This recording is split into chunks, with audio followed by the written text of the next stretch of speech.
So hello everyone, welcome back to my channel with another video. So आज की जो video होने वाली है वो होने वाली है कि how was my experience of CTET exam. ठीक है, मैंने जो फर्स्ट अटैम्प्ट दिया था सीटेट एग्ज़ाम का दिसंबर में, मैंने आपको पिछली वीडियो में बताया था आपको।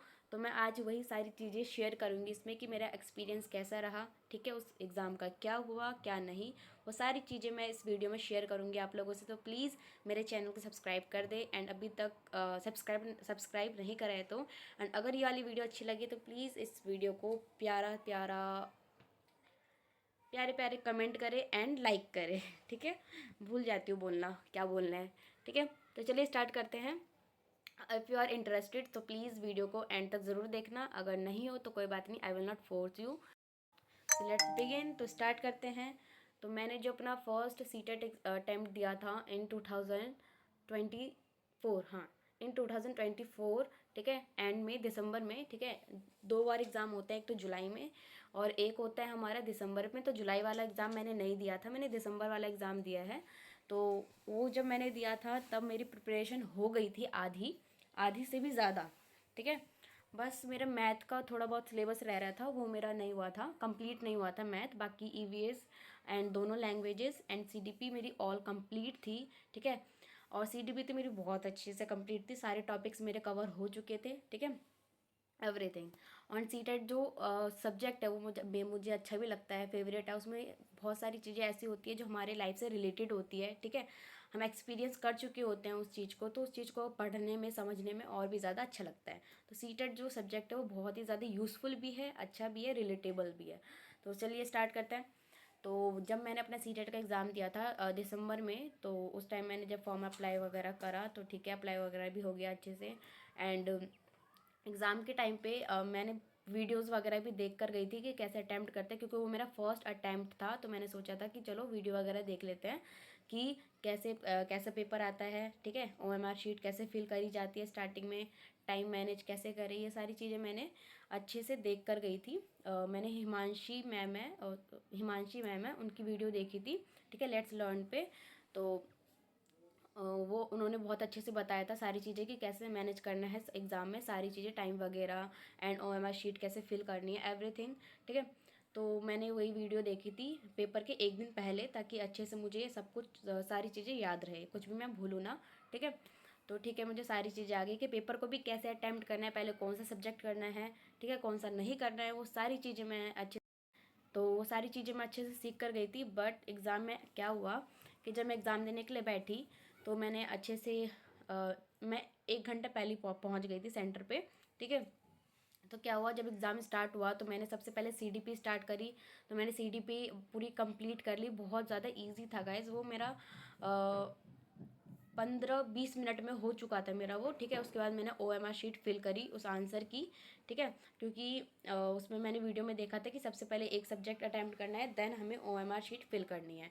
ठीक है, तो मैंने ऐसे ही यही स्ट्रेटजी फॉलो करी थी कि सबसे पहले मैंने एक सब्जेक्ट कंप्लीट करा, आफ्टर दैट मैंने क्या करा कि ओएमआर शीट फिल करी। ठीक है, पूरे आंसर फिल करे उसके। ठीक है, ऐसे ऐसे मैंने सारे स्टेप बाय स्टेप कंप्लीट करे।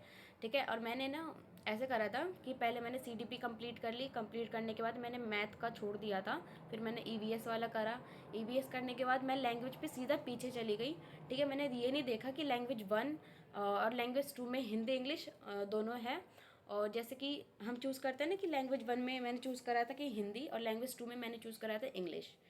चार चार ऑप्शन दे रखे थे पेपर में। ठीक है, और दूसरा था कि लैंग्वेज 1 हमारे इंग्लिश था और लैंग्वेज 2 हमारा हिंदी था। तो ये चारों दे रखे थे ऑप्शन, हमें चूज़ करना था कि हमने किसके अकॉर्डिंग अपना फॉर्म फिल करा है। बट मैंने क्या करा, इस चीज़ पे ध्यान नहीं दिया। मैंने लैंग्वेज 1 जो मेरा हिंदी चूज़ करा था मैंने इंग्लिश कर दिया, और लैंग्वेज 2 में मैंने जो इंग्लिश चूज़ करा था उसमें मैंने हिंदी कर दिया।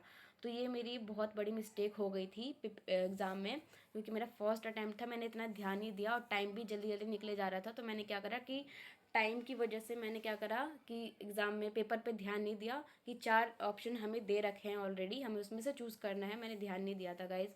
तो इसीलिए मेरी वो वाली मिस्टेक हो गई थी, जिसकी वजह से मेरा बहुत सारे नंबर कट गए थे। ठीक है, और नंबर नहीं आए थे। तो यही मिस्टेक हुई थी मेरे से सबसे ज़्यादा बड़ी। तो मुझे बहुत ज़्यादा गिल्टी फील हुआ कि बाद में कि रिग्रेट भी हुआ बहुत ज़्यादा कि मैंने कैसे ये मिस्टेक कर दी। और एग्ज़ाम के बाद मुझे जब एग्ज़ाम में जब मेरा वो कंप्लीट हो गया था ना लैंग्वेज 1 और लैंग्वेज 2, जब मैं मैथ पे आई थी, मैथ वाले सेक्शन में, तब मैंने देखा कि मैंने ये लैंग्वेज में बहुत बड़ी मिस्टेक कर दी है। उसके बाद मैं थोड़ी देर के लिए ना एकदम शांति से बैठ गई। फिर मैंने देखा कि टाइम निकले जा रहा है, निकले जा रहा है, इसलिए मैंने सोचा कि चलो कोई बात नहीं, ये मिस्टेक हो गई है, इसकी वजह से मैं दूसरा सब्जेक्ट अपना नहीं छोड़ सकती। तो मैंने मैथ वाला सेक्शन स्टार्ट कर दिया। उसके बाद फिर मैंने मैथ वाला कंप्लीट करा। मैथ का मेरा पूरा कंप्लीट नहीं हुआ था, हाफ ही कंप्लीट हुआ था। उसके बाद हाफ मैंने कुछ भी तुक्का भिड़ दिया, कर लिया ऐसे ही, क्योंकि टाइम पूरा कंप्लीट हो चुका था, मेरे से टाइम मैनेज भी नहीं हुआ था। ठीक है, क्योंकि देखो 1 मिनट में एक क्वेश्चन करना बहुत ज़्यादा डिफिकल्ट है, वो भी मैथ सब्जेक्ट में एंड ईवीएस में। ठीक है, इन दोनों में मुझे थोड़ी बहुत डिफिकल्टी हुई थी टाइम मैनेज करना, क्योंकि देखो मैथ के क्वेश्चन ऐसे होते हैं कि हमें पहले सॉल्व करना पड़ता है, समझना पड़ता है। ठीक है, तो और पैसेज वाले जो वो होता है, जैसे लैंग्वेज था हमारा, उसमें पैसेज थे। ठीक है, तो हमें उसमें भी बहुत दिक्कत हुई थी, क्योंकि पैसेज को पहले रीड करो, उसके बाद आंसर फाइंड करो। ठीक है, तो इसमें भी बहुत दिक्कत हुई थी, टाइम ज़्यादा कंज्यूम हो गया था उस चीज़ में, तो इसीलिए मेरे से टाइम मैनेज नहीं हो पाया। तो ये भी एक मिस्टेक थी मेरे से। एंड प्रॉब्लम तो यही है कि टाइम बहुत कम मिलता है। ठीक है, 1 मिनट में एक क्वेश्चन अटैम्प्ट बिल्कुल भी नहीं हो पाता। तो यही मेरा एक्सपीरियंस था इस पेपर में। कोई बात नहीं, जो भी होता है अच्छे के लिए होता है। कम से कम मुझे पता तो चला कि पेपर कैसे अटैम्प्ट करना होता है, कैसे कैसे कैसे पेपर आते हैं। ठीक है, ये सारी चीज़ें मुझे पता चली, टाइम कैसे मैनेज करना है। ठीक है, पहले कौन सा सेक्शन करना है, कौन से सब्जेक्ट को पहले करना है, कैसे नहीं करना। ठीक है, ये सारी चीज़ें मुझे पता चली। लैंग्वेज मुझे नहीं पता थे कि चारों ऑप्शन आता है, चारों में से चूज़ करना पड़ता है मेरे, तो इस बार अब मुझे पता चल गया। ठीक है, तो मैं नेक्स्ट पेपर में ये मिस्टेक बिल्कुल भी नहीं करूँगी। पेपर कैसा आता है मुझे भी पता चला कि पेपर इतना भी ज़्यादा लेंथी नहीं आता है, मतलब आता है बट ज़्यादा नहीं। अगर आप पूरा अच्छे से कवर करके जाओगे अपना सिलेबस तो आपको वो इजी ही लगेगा। मुझे भी इजी लगा, बट मैथ का और ईवीएस का थोड़ा डिफ़िकल्ट था। बाकी लैंग्वेज बहुत ज़्यादा इजी था, उसी में मेरी मिस्टेक हुई थी। एंड सीडीपी तो और भी ज़्यादा अच्छी थी।